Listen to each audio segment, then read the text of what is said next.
Taong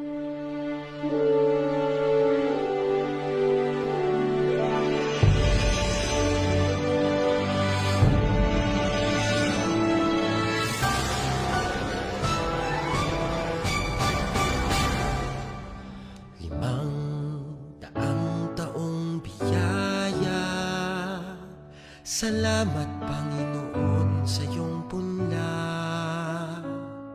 Misyong kaloob sa aming puso, aming sarili ay aming handog, laging tapat at laging tugon. Naririto handa kami, Panginoon. Kami hahayo sa iba't ibang dako, hatid ang iyong salita at paglilingkod. Inang Maria ang siyang gabay namit lugod, lalaganap alab ng iyong misyon. 500 taong biyaya, salamat Panginoon sa iyong punla. Misyong kaloob sa aming puso, aming sarili ay aming handog, laging tapat at laging tugon. Naririto handa kami, Panginoon. Ang mga kaloob na aming alay sa mundo, katarungan, kabanalan, kapayapaan. Sa senyal na ito maniniwala ang mundo, pagmamahal namin sa bawat tao. 500 taong biyaya, salamat, salamat Panginoon. 500 taong biyaya, salamat Panginoon sa iyong punla. Misyong kaloob sa aming puso, aming sarili ay aming handog, laging tapat at laging tugon. Naririto handa kami, Panginoon. Naririto handa kami, Panginoon.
Priests of the order of preachers, the layman Lorenzo Ruiz,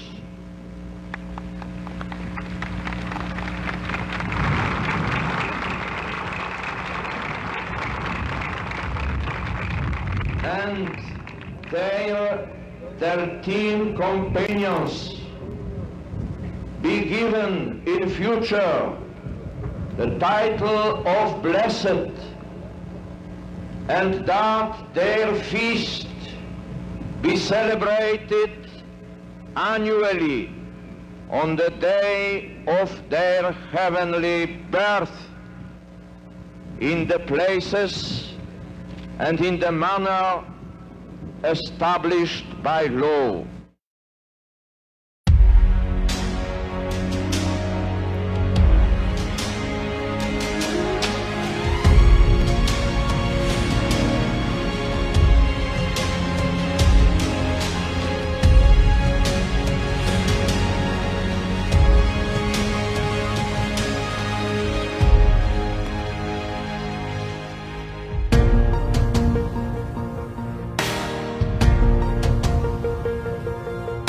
Stand before the grand horizon,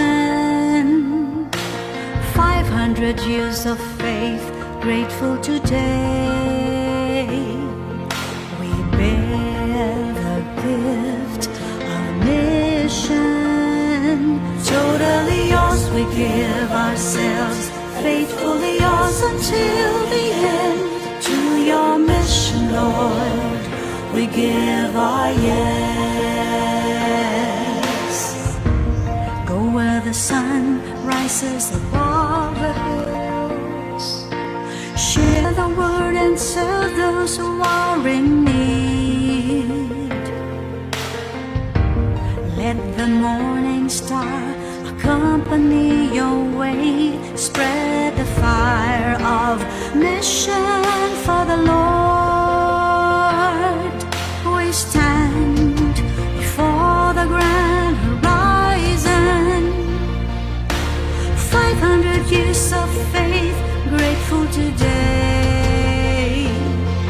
We bear the gift of mission, totally yours we give ourselves, faithfully yours until the end. To your mission, Lord, we give our yes. We are gifted to give and live our gifts, mercy, compassion, justice and peace. The sign the world today will come to believe is the love we have for one and all. We bear the gift of mission, mercy, compassion, justice and peace. We stand before the grand horizon, 500 years of faith, grateful today. We bear the gift of mission, totally yours we give ourselves, faithfully yours until the end. To your mission, Lord, we give our yes.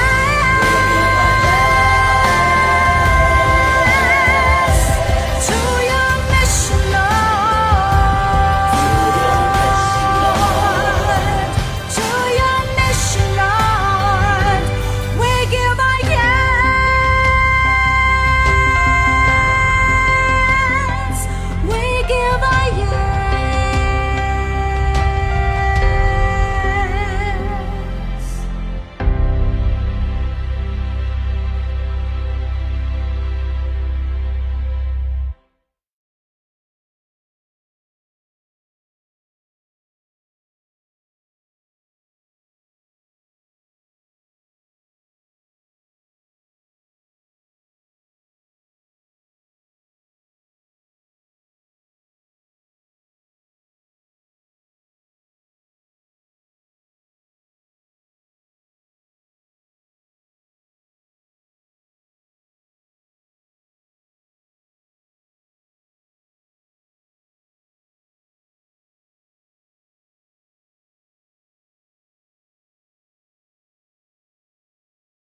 Magandang umaga po mga kapatid. Gayon po'y ipinagdiriwang natin ang ika-4 na linggo ng Kwaresma. Ang misa po sa umagang ito ay pangungunahan ng ating Rektor at Kura Paroko, Reverend Father Andy Ortega Lim. At ayun na po ang lahat.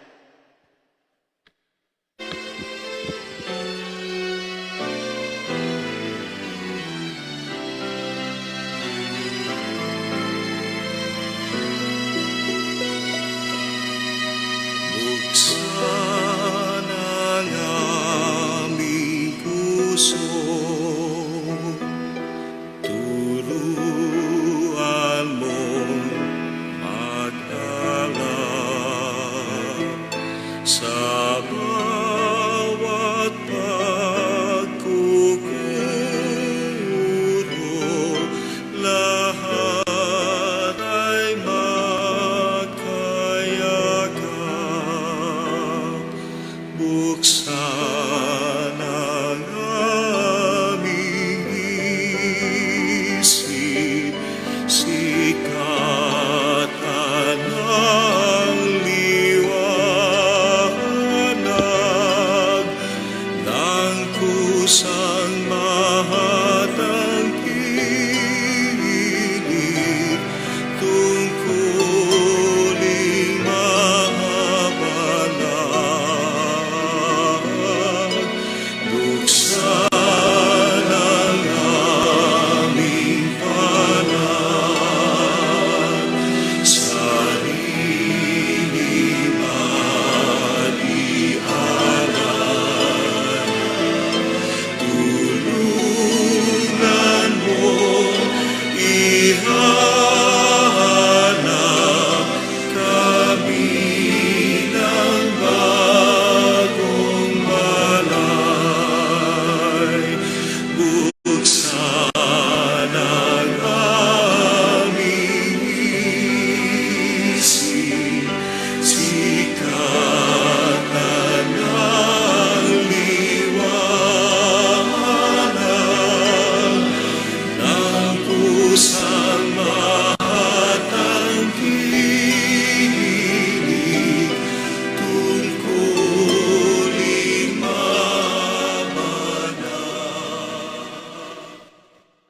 Mabuting umaga po sa inyong lahat. Mabuting umaga po, Father Andy.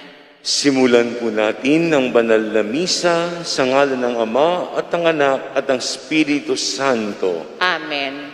Sumainyo ang Panginoon. At sumainyo rin. Atin munang aminin ang ating mga pagkakasala. Sabay-sabay po tayo. Inaamin ko sa makapangyarihang Diyos at sa inyo mga kapatid na lubha akong nagkasala sa isip, salita, sa gawa at sa aking pagkukulang. Kaya sinasamo ko sa mahal na Birhen Maria, sa lahat ng mga anghel at mga banal, at sa inyo mga kapatid na ako'y panalangin sa Panginoong ating Diyos. Panginoon, kaawaan mo kami. Panginoon, kaawaan mo kami. Kristo, kaawaan mo kami. Kristo, kaawaan mo kami. Panginoon, kaawaan mo kami. Panginoon, kaawaan mo kami. Kaawaan tayo ng makapangyarihang Diyos, patawarin tayo sa ating mga kasalanan, at patnubayan tayo sa buhay na walang hanggang. Amen. Manalangin tayo.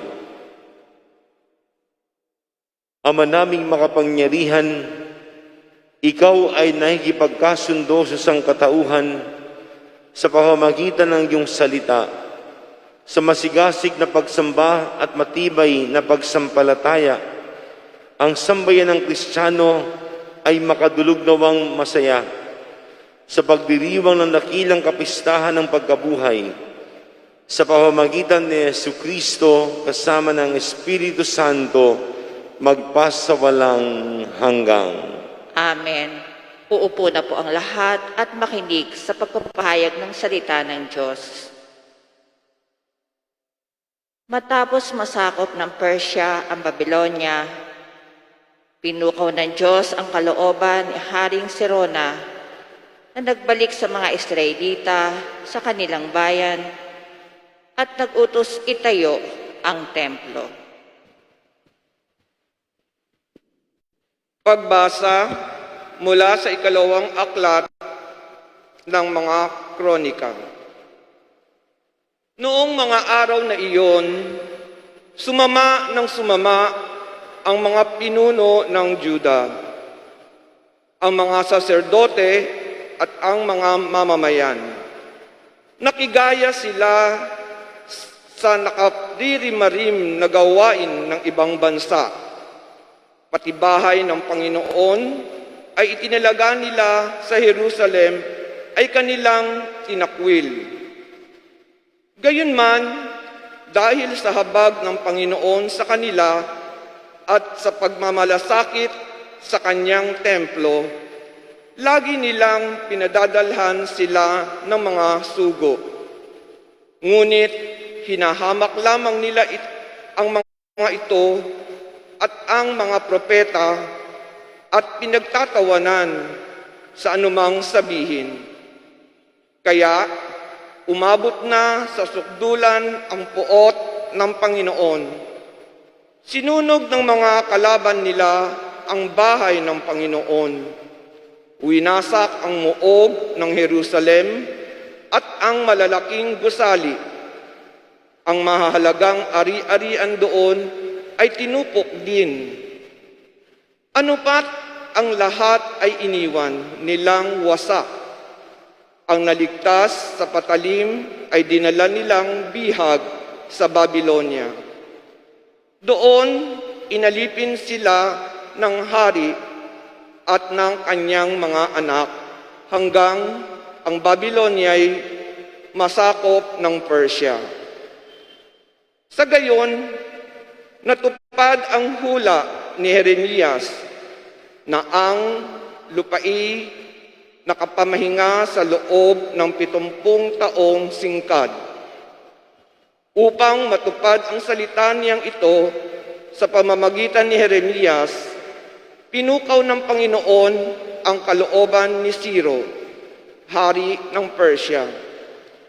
Noong unang taon ng kanyang paghahari, nagpalabas ang haring ito ng isang pahayag sa buong kaharian na ganito ang sinasaad.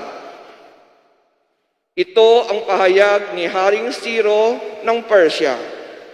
Ipinaubaya sa akin ng Panginoon Diyos ng kalangitan ang lahat ng kaharian sa daigdig at inutusan niya akong magtayo para sa kanya ng templo sa Jerusalem ng Juda. Kaya ang sinumang sa inyo na kabilang sa kanyang bayan ay pinahihintulutan kong pumunta sa Jerusalem. Samahan nawa siya ng Panginoon sa ang kanyang Diyos. Ang salita ng Diyos. Salamat sa Diyos. Kung ikaw'y aking limutin, wala na akong aawitin. Kung ika'y aking limutin, wala na akong aawitin. Sa pangpang ng mga ilog nitong bansang Babylonia, kami rooy nakaupong tumatangis sa tuwinang ang iniwan naming Siyon ay aming maaalala. Sa sanga ng mga kahoy sa tabi ng ilog nila, isinabit namin doon iyong dala naming lira. Kung ika'y aking limutin, wala na akong aawitin. Sa amin ay inutos nang sa amin ay lumupig, na aliwin namin sila ng matamis naming tinig. Tungkol sa Siyon, iyong paksa, niyong nais nilang awit. Kung ika'y aking limutin, wala na akong aawitin.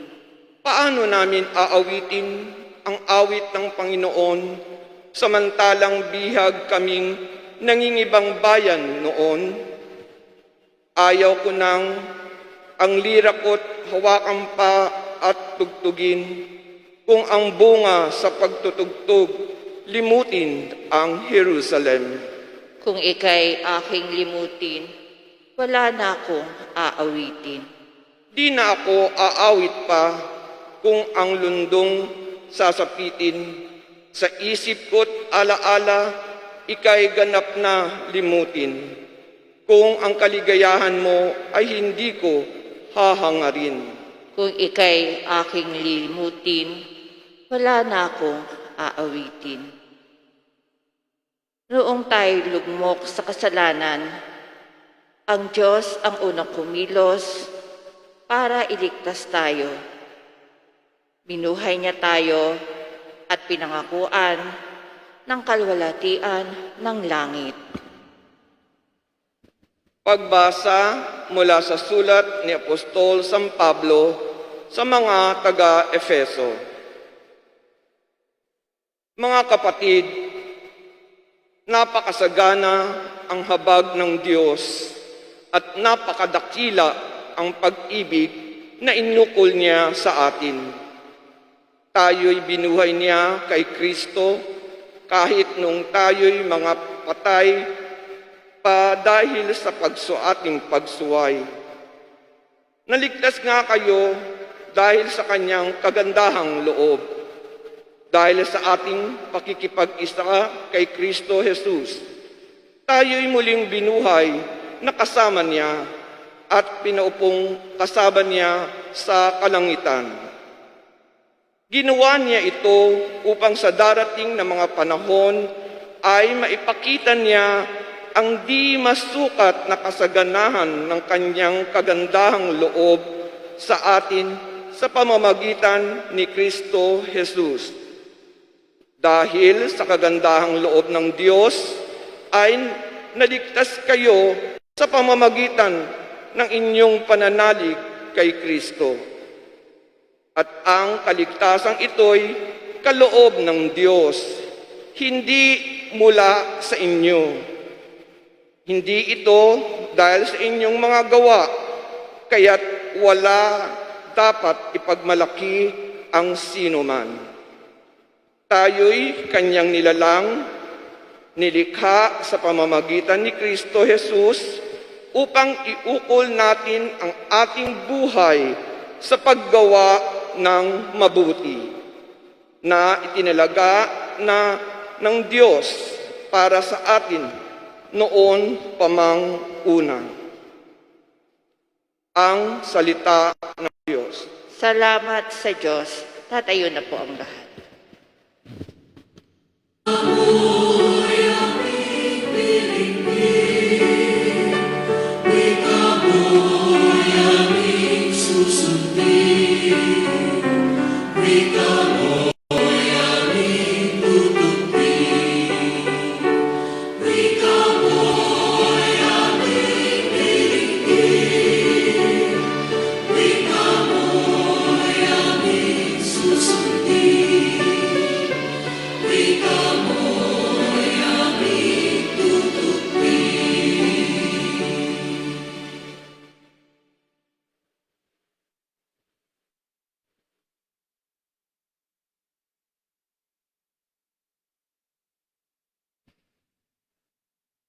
Sumainyo ang Panginoon, At sumainyo rin ang mabuting balita ng Panginoon ayon kay San Juan.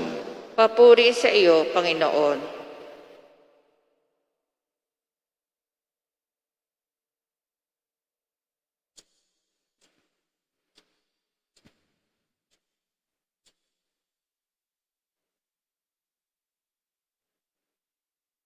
Noong panahong iyon, sinabi ni Jesus kay Nicodemo kung paanong itinaas ni Moises ang ahas doon sa ilang, gayon din naman kailangang itaas ang anak ng tao upang ang sinumang sumasampalataya sa Kanya ay magkaroon ng buhay na walang hanggang.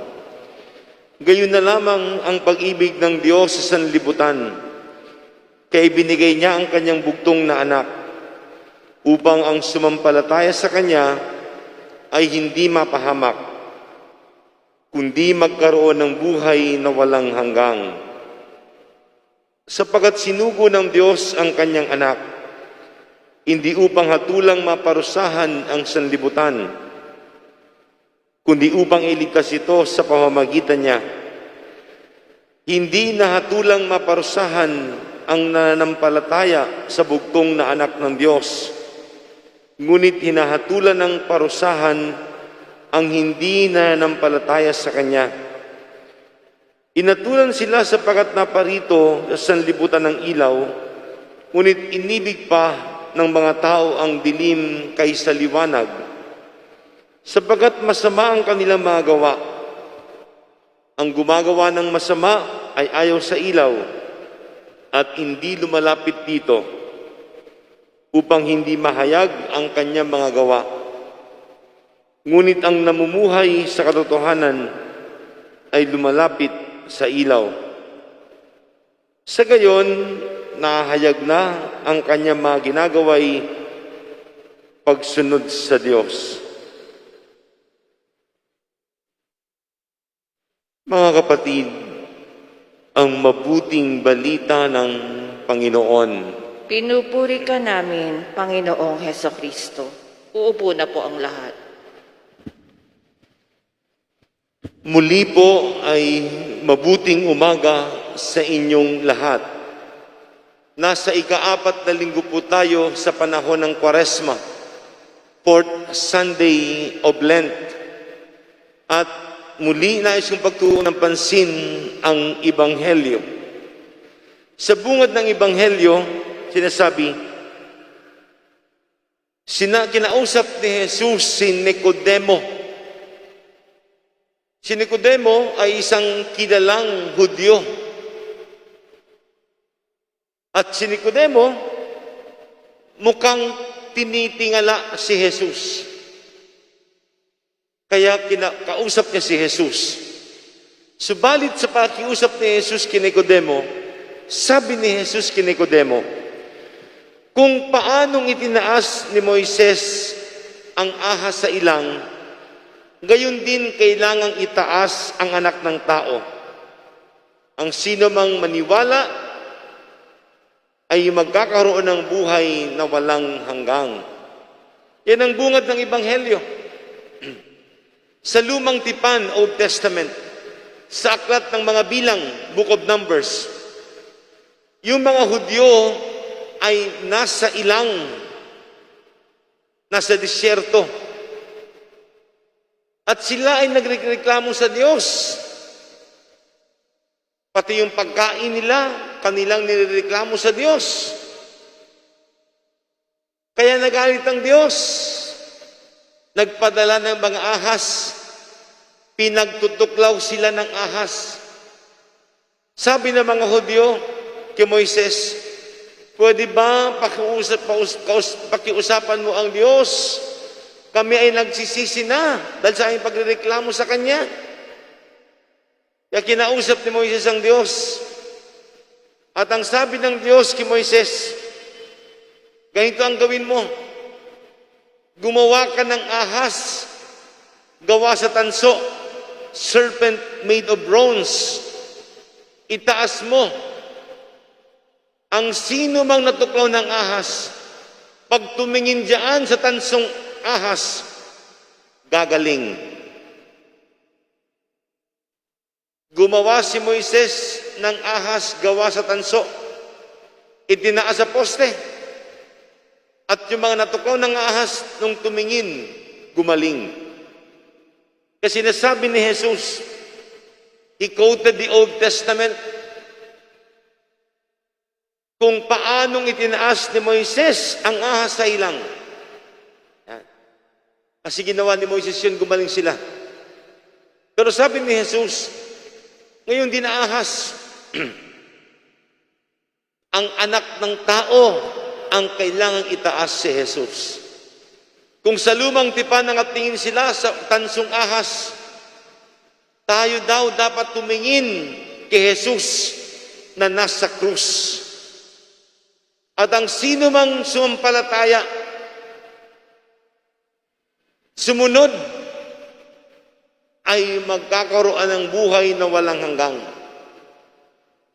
Hindi makakaranas ng panghabang buhay na kamatayan. Kung sa lumang tipan, naniwala sila sa ahas, dapat daw tayo maniwala kay Jesus. Sa mga pagkakataon na hindi mo alam ang iyong gagawin, sa mga pagkakataon di ka makapagpasya, dumulog kay Jesus. Sa mga pagkakataon na ikaw ay nangangamba, napupuno ng takot, dumulog kay Jesus. Sa mga pagkakataon na pakiramdam mo, parang may sakit ka na, dumulog kay Jesus. Kung sa lumang tipan, sa pagtingin sa ahas, sila'y gumaling. Sa pagdulog kay Jesus, sa pagsampalataya kay Jesus, tayo din ay gagaling. Maliliwanagan ang ating mga isipan. Yan ang unang pinapahayag ng Ebanghelyo. Kaya sa buong mundo, lahat ng simbahang Katoliko at mga kapilya, kung merong isang bagay na makikita natin, si Jesus na nakabayubay sa krus. You will never miss a Catholic church. You will never miss a Catholic chapel because you will always find Jesus on the cross. And you will never miss a Catholic house, a Catholic home, because you will always find Jesus on the cross. Tinaas upang lahat ng sumampalataya gumaling, maliwanagan, at magkaroon ng buhay. Pangalawa po, sumunod doon, sabi ni Jesus, gayon na lamang ang pag-ibig ng Diyos sa sanlibutan, kaya ibinigay niya ang kanyang bugtong na anak, upang sumampalataya sa kanya ay hindi mapahamak, kundi magkaroon ng buhay na walang hanggang. For God so loved the world that He gave His only Son. Ipinapakita din sa Ebanghelyo ang dakilang pag-ibig ng Diyos. Paano po ba natin malalaman na tayo ay tunay na nagmamahal, tunay na umiibig?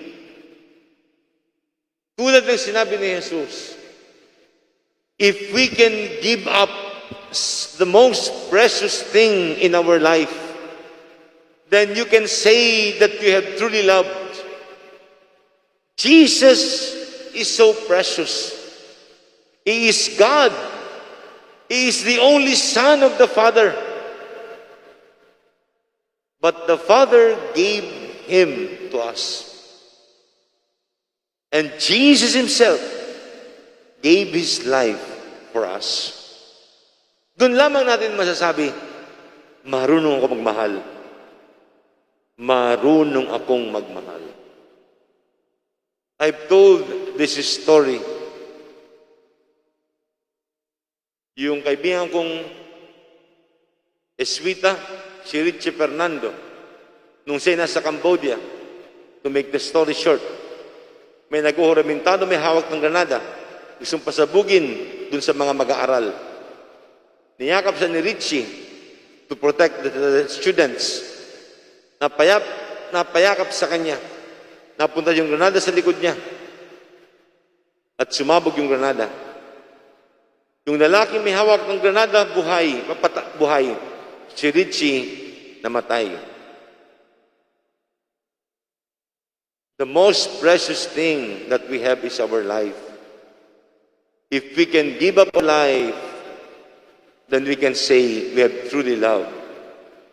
For God so loved the world that He gave His only Son. But it's so hard to give your life.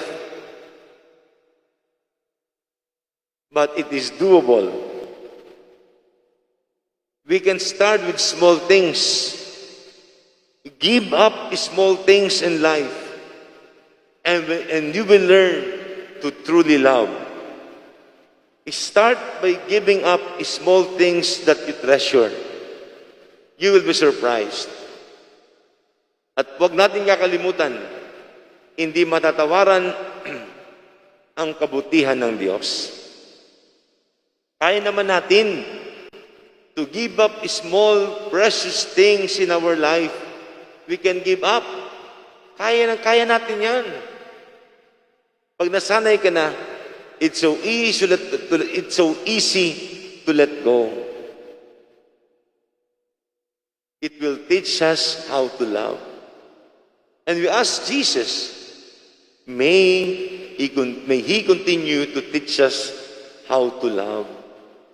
And towards the end of the gospel, sabi ni Jesus, hindi ako naparito upang hatulan, maparusahan ng sanlibutan, kundi upang iligtas. Ang umahatol sa atin hindi si Jesus, kundi ang ating mga sarili. When we indulge in some things, it will take toll in our life, in time. Pagdating ng araw, babalikan tayo kung ano mang pang-abusing ginawa natin sa ating sarili, sa ibang tao. Babalik at babalik yan. Baka hindi natin mamalayan. But definitely, babalik yan sa atin. Pag-abuso sa sarili, pag-abuso sa iba. Kaya sabi ni Jesus, naparito ako, hindi para paurusahan kayo at hatulan, kundi para iligtas kayo. Kung tayo mga hatulan dahil sa ating kagawan. Kasi ang kasalanan, it is destructive. When we commit sin, we self-destruct. Sinisira natin yung ating sarili. Dinudungisan natin yung ating mga sarili. Huwag natin isisi sa Diyos. Sapagkat tayo ang nagpapahamak sa ating sarili. Kailanman, hindi tayo pwedeng ipahamak ng Diyos. Ibinigay niya nga ang kanyang sariling anak. Sa ika-4 na linggo sa panahon ng Kwaresma, patuloy nawa tayong linisin, dalisayin ng Diyos. Tulad ng kanyang pagdalisay kay San Jose, ang asawa ni Maria, ang ama ni Jesus dito sa lupa.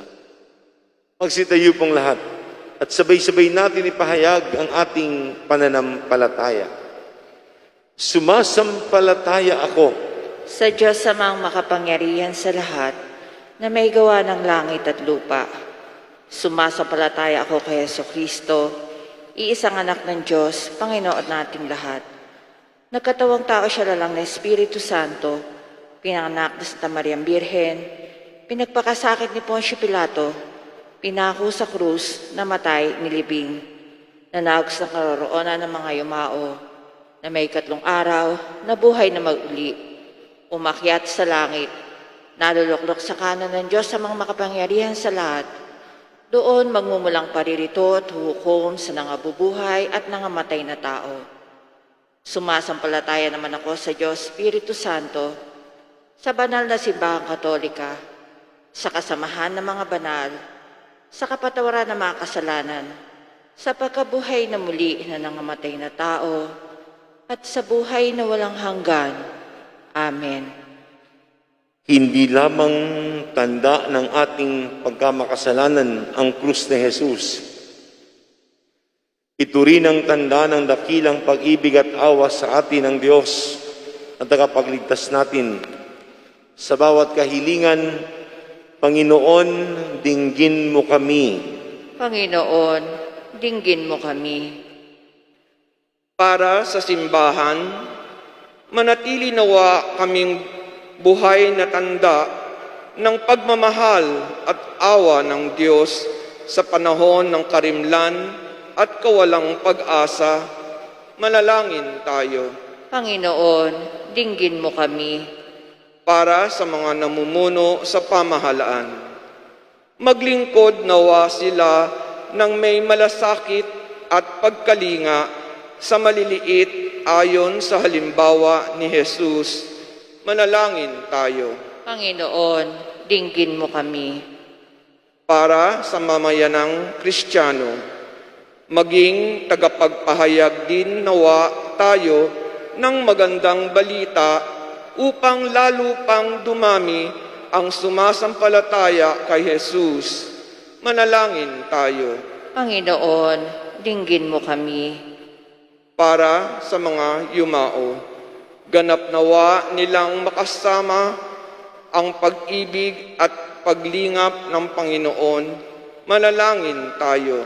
Panginoon, dinggin mo kami. Sa ilang sandali ng katahimikan, ating ipanalangin ang iba pang mga pangangailangan ng ating pamayanan, pati na rin ang ating pangsariling kahilingan. Sama din natin sa ating panalangin ng mga pasasalamat at kahilingang alay sa misang ito.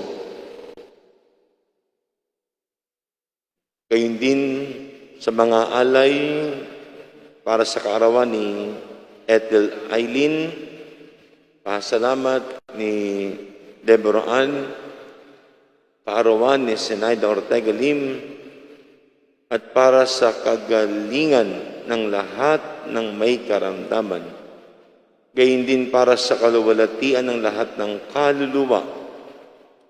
Ang mga kaluluwa na Zenaida, Manolo, Freya, Santiago, Daniel, at sa lahat ng kaluluwa.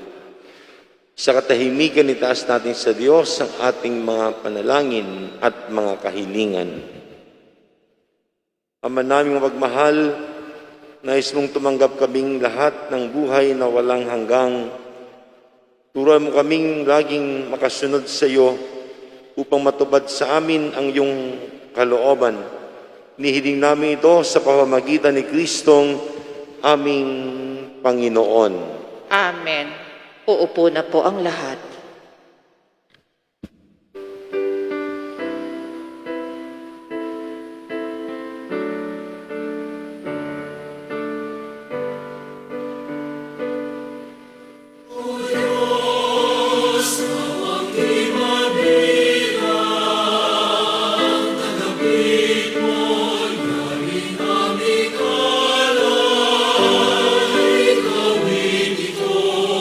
Bilang tanda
Panalangin kayo mga kapatid upang paghahain natin ay kadugdan ng Diyos sa mang makapangyarihan. Tanggapin nawa ng Panginoon ito paghahain sa iyong mga kamay, sa kaperahan niya at karangalan, sa ating kapakinabangan at sa buong sambayan niyan niyang banal.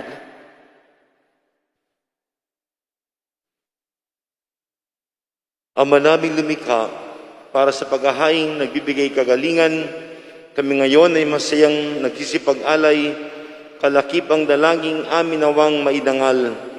Ang pagdiriwang na ito ng banal na pakikinabang at naidulot nawa ito para sa kaligtasan ng tanan. Sa pamamagitan ni Jesucristo kasama ng Espiritu Santo, magpasawalang hanggang. Amen. Sumainyo ang Panginoon. At sumayo rin. Sa Diyos ang inyong puso at diwa. Tinaas na namin sa Panginoon. Pasalamatan natin ang Panginoong ating Diyos. Marapat na siya ay pasalamatan. Ama naming makapangyarihan, tunay ang marapat na ikaw ay aming pasalamatan sa pamamagitan ni Jesucristo na aming Panginoon. Sa aming kusang pagtitiis ng hirap, tinutulungan mong aming maitumpak ang kinamihas ng pagsalungat. Sa pananagutang iyong iniatas sa aming pagtulad sa anak mong mahal, na nagpakasakit para sa tanan, ang pag-isikap namin iyong kinalulugdan at ang pagpapakabuti namin iyong ikinararangal. Kaya kaisa ng mga anghel ay gisiawit ng papuri sa iyo ng walang humpay sa kalangitan. Kami nagbubunyi sa iyong kadakilaan. Santo, Santo, Santong Panginoon Diyos ng mga hukbo, napupuno ang langit at lupa ng kadakilaan mo. O sana sa kaitaasan, pinagpala ang naparirito sa ngalan ng Panginoon. O sana sa kaitaasan, luluhod na po ang lahat. Ama naming banal, ikumbukal ang tanang kabanalan, kaya't sa pamamagitan ng iyong Espiritu, kayong banal mga kaloob na ito, para sa amin maging katawan at dugo ng aming Panginoong Jesucristo. Bago niya pinagtiis ang kusang loob na maging handog, ginawa kanyang tinapay, pinasalamatan kanya, pinaghati-hati niya iyon, iniabot sa kanyang mga alagad at sinabi, tanggapin ninyong lahat ito at kanin itong aking katawan na ihahandog para sa inyo.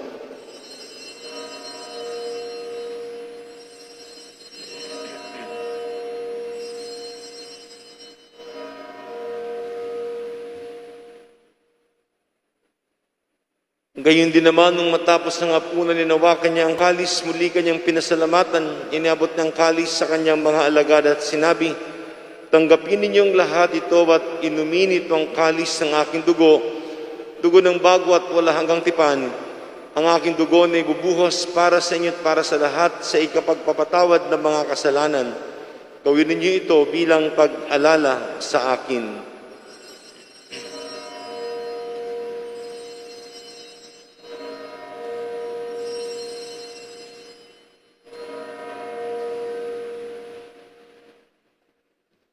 Tatayo po ang lahat. Ang misteryo ng pananampalataya. Sa krus mo at pagkabuhay, kami natubos mong tunay. Poong Jesus naming mahal, iligtas mo kami ngayon tanan, ngayon at magpakailanman. Ama, ginagawa namin ngayon ang pag-alala sa pagkamatay at muling pagkabuhay ng iyong anak, kaya tinialay namin sa iyong tinapay na nagbibigay buhay at ang kalis ng kakaloob ng kaligtasan. Kami nagpapasalamat dahil kami yung minarapat at tumayo sa harap mo para maglingkod sa iyo.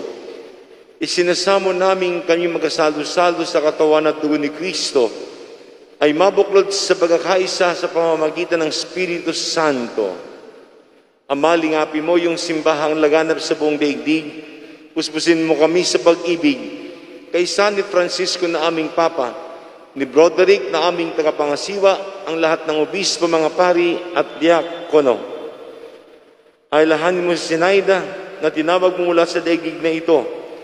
Nung siya'y binyagan, siya'y nakaisa ni Kristo sa pagkamatay. Ngayon siya'y pumanaw na may makaisa ni Kristo sa pagkabuhay. Ailahanin mo rin ang mga kapatid naming nahimlay na may pag-asang sila'y muling mabubuhay. Gayon din ang lahat ng mga pumanaw. Kaawaan mo sila at patuloyin sa iyong kaliwanagan. Kaawaan mo at pagintapating kaming lahat na makasalo sa iyong buhay na walang wakas. Kaysa ng mahal na Birhen Maria na ina ng Diyos, kaysa ng mga apostol, ni San Lorenzo Ruiz, ni San Jose, at lahat ng mga banal na namuhay dito sa daigdig ng kalugod-lugod sa iyo, may ibagdiwang nawa namin ang pagpupuri sa karangal mo sa pamamagitan ng iyong anak na aming Panginoong Yesu Kristo. Sa pamamagitan ni Kristo kasama niya at sa Kanya, ang lahat ng parangal at papuri ay sa iyo, Diyos amang makapangyarihan, kasama ng Espiritu Santo, magpasawalang hanggang. Amen. Atin pong awitin ang Ama namin.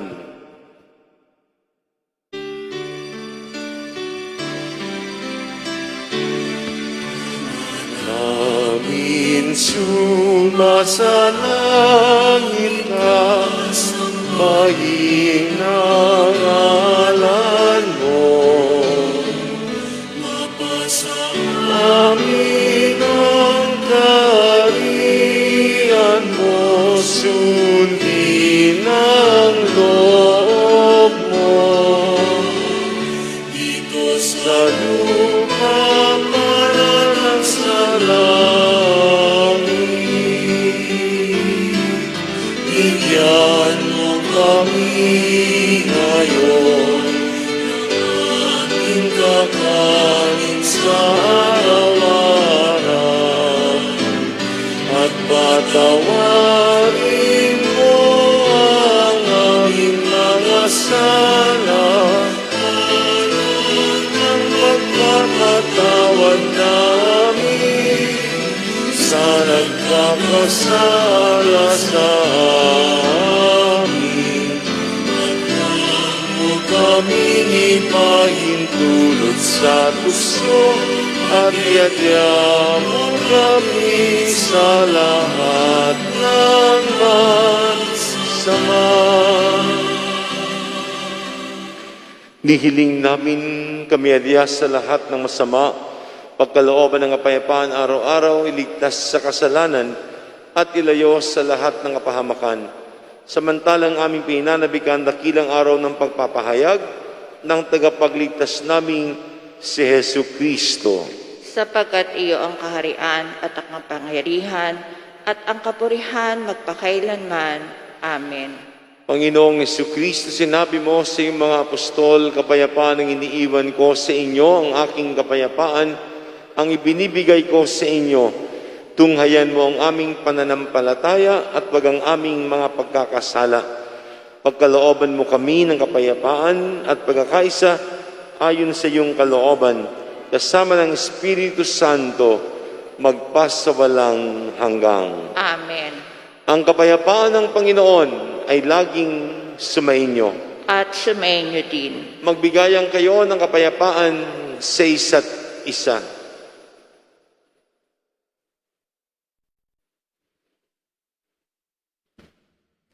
Kordero ng Diyos na nag-aalis ng mga kasalanan ng sanlibutan, maawa ka sa amin. Kordero ng Diyos na nag-aalis ng mga kasalanan ng sanlibutan, maawa ka sa amin. Kordero ng Diyos na nag-aalis ng mga kasalanan ng sanlibutan, ipagkaloob mo sa amin ang kapayapaan.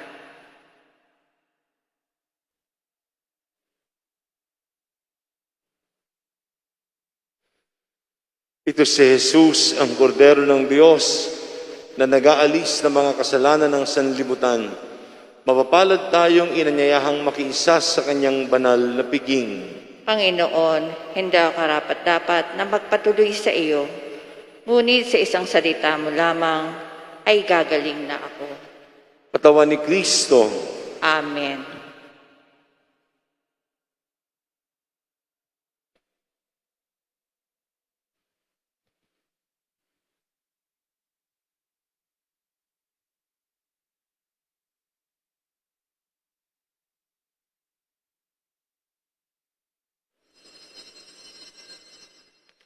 Para po sa maayos na pagpila sa communion, hintayin pong hudyat ng ushers, greeters, and collectors kung kailan tatayo at pipila para sa communion. Sundan ng pulang cross na marka sa aisle para sa physical distancing. Sundan naman po ang arrow kung saan ang exit matapos ang communion.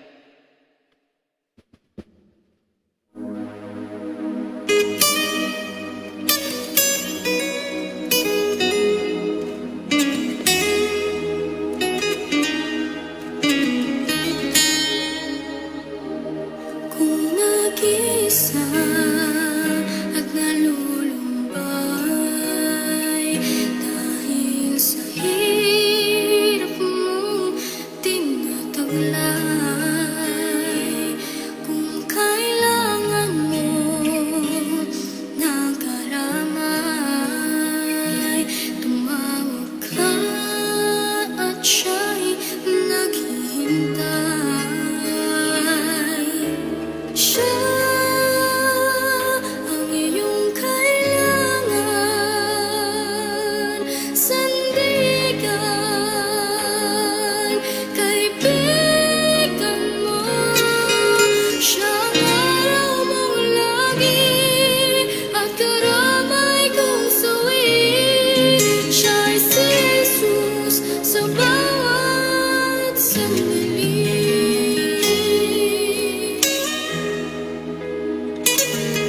Kung ang buhay mo ay walang sigla, laging takot at laging alala, tanging kay Jesus makakaasa. Kaligtasa'y lubos na likaya. Siya ang dapat tanggapin at kilalin sa buhay mo. Siya noon, bukas, ngayon, at sa dalangin ko'y tugon. Siya ay si Jesus sa habang panahon. Kaya't ang lagi mong pagkatatandaan, siya lang ang may pag-ibig na tunay, pag-ibig na tunay. Siya ang dapat tanggapin at kilalin sa buhay mo. Siya noon, bukas, ngayon, at sa dalangin ko'y tugon. Siya ay si Jesus. Siya ay si Jesus. Siya ay si Jesus sa habang panahon.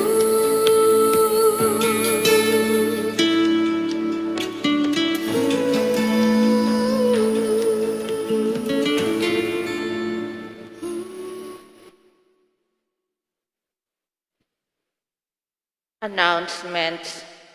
Alay Kapwa 2021. Ting panahon ng Kwaresma, tayo ay tinatawag na pagtibayin ang ating pananampalataya sa pamagitan ng pananalangin, pag-aayuno, at pagbibigay limos para sa mga kapatid natin nangangailangan.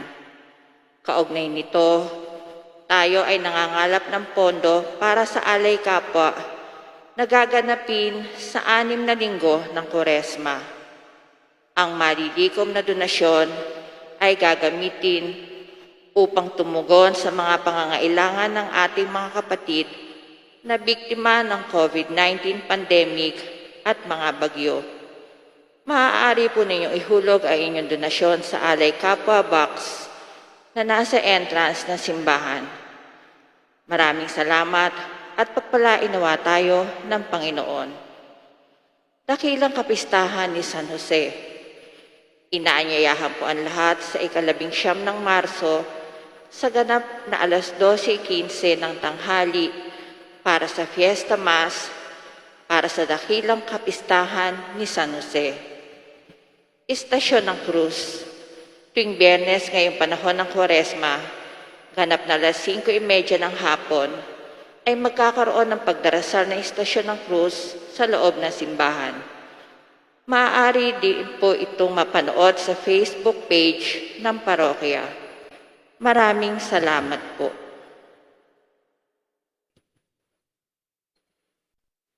Magsiluhod po ang lahat. Let's pray the Novena prayer to Saint Joseph. Prayer on the 5th day. O holy Saint Joseph, what a lesson your life is for us. Ever so eager to appear, so anxious to display before the eyes of humanity the grace that we owe entirely to the generous love of God, in addition to the special favor for which we pray in this novena.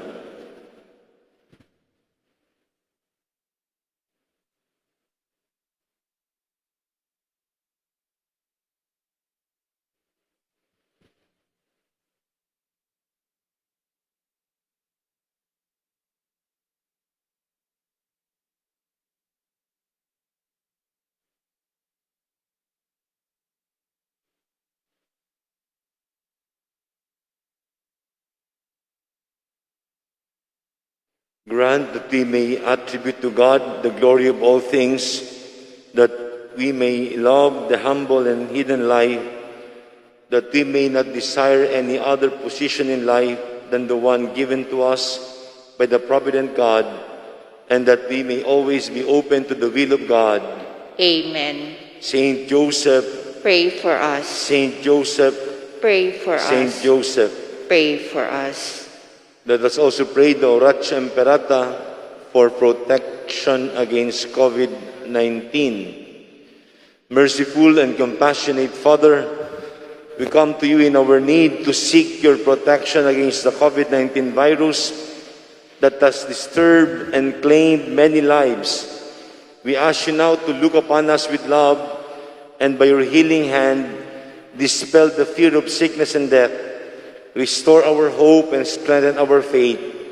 We pray that you guide the people tasked to find cures for this disease and to stem its transmission. We thank you for the vaccines developed, made possible by your guiding hands. Bless our efforts to use these vaccines to end the pandemic in our country. We pray for our health workers that they may minister to the sick with competence and compassion. Grant them health in mind and body, strength in their commitment, protection from the disease. We pray for those afflicted. May they be restored to health. Protect those who care for them. Grant eternal rest to those who have died. Give us the grace in these trying times to work for the good of all and to help those in need. May our concern and compassion for each other see us through this crisis and lead us to conversion and holiness. Grant all this through our Lord Jesus Christ, your Son, who lives and reigns with you in the unity of the Holy Spirit, God, forever and ever. Amen. We fly to your protection, the Holy Mother of God. Do not despise our petition in our necessities, but deliver us always from all dangers. O glorious and blessed Virgin, Amen. Our Lady, health of the sick, Pray for us. Saint Joseph, Pray for us. Saint Raphael the Archangel, Pray for us. San Roque, Pray for us. San Lorenzo Ruiz, Pray for us. San Pedro Calungsod. Pray for us. Magsitayo po ang lahat. Manalangin tayo. Ama na nga pagmahal, tinatanglawan mo ang lahat ng tao na isinisilang sa daigdig na ito. Sa kaloob mong liwanag, tanglawan mo ang aming kalooban upang dapat naming sa loob na iyong ikinalulugod ay lagi naming isaisip at ikaw ay aming wagas na maibig. Sa pamamagitan ni Jesucristo kasama ng Espiritu Santo magpasawalang hanggang. Amen. Salamat po sa inyong pakikiisa sa ating banal na misa at gayon din sa mga patuloy na nakikiisa sa ating Facebook live streaming. Ang Facebook po natin ay Minor Basilica and National Shrine of San Lorenzo Ruiz. At patuloy niyo pong suportahan ng ating alay kapwa. Tayo lang yata ang walang second collection. Lahat ng simbahan may second collection. Minabuti kong maglagay na lamang ng 2 donation boxes sa likuran. Please support our alay kapwa. Thank you for your generosity. Ano po? At muli po, meron pa kayong mga stickers, pang sasakyan at pang motorsiklo. Doon po sa wala pa, pwede kayong humingi. It's for free sa parish office. 500 years of Christianity and logo ng Basilica. Doon po sa may mga stickers, rest assured of our prayers for your safe travel. Punta lamang kayo sa parish office. Ano po? And panghuli po, ngayon, today, last year, 1 year ago, nag-lockdown yung simbahan ng Metro Manila. I cannot forget that. That's March 15 last year nung walang misa sa mga simbahan. Ano nakabilis? And it's been a while. It's already 1 year. Exactly 1 year today nung nagsara ang simbahan, lockdown. At marami akong di nakikita na for 1 year. I've not seen the regular churchgoers. Hindi ko alam kung kumusta na sila. But rest assured that you are remembered in our masses, in our prayers. I've not seen them for 1 year.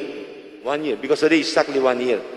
Yung mga Chinese families, yung mga nagsisimbang regular, 1 taon hindi ko nakikita. Let us continue to pray for each other. Alam naman natin, tumataas ang bilang ng COVID. Kaya mag-ingat po tayong lahat. And on our side naman, every day until as I speak, lagi pong may fogging sa buong simbahan, pati opisina, to sanitize the whole church. And we are following the minimum health protocol. Face mask, face shield, alcohol, temperature, registration, physical distancing. Patuloy po tayong mag-ingat. 1 taon na po tayo sa technically speaking 1 year na. March 14 last year.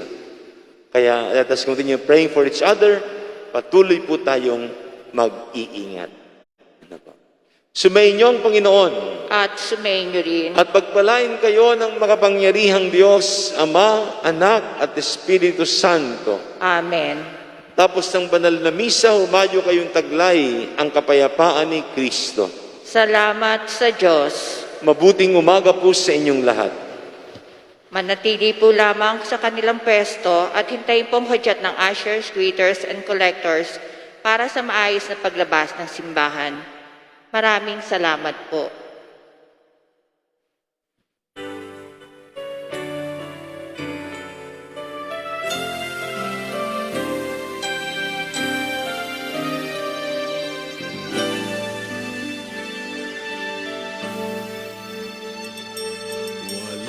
Sino man ang nabubuhay para sa sarili lamang.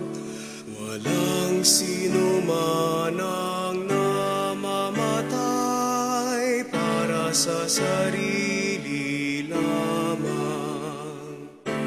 Tayong lahat ay may pananagutan sa isa't isa.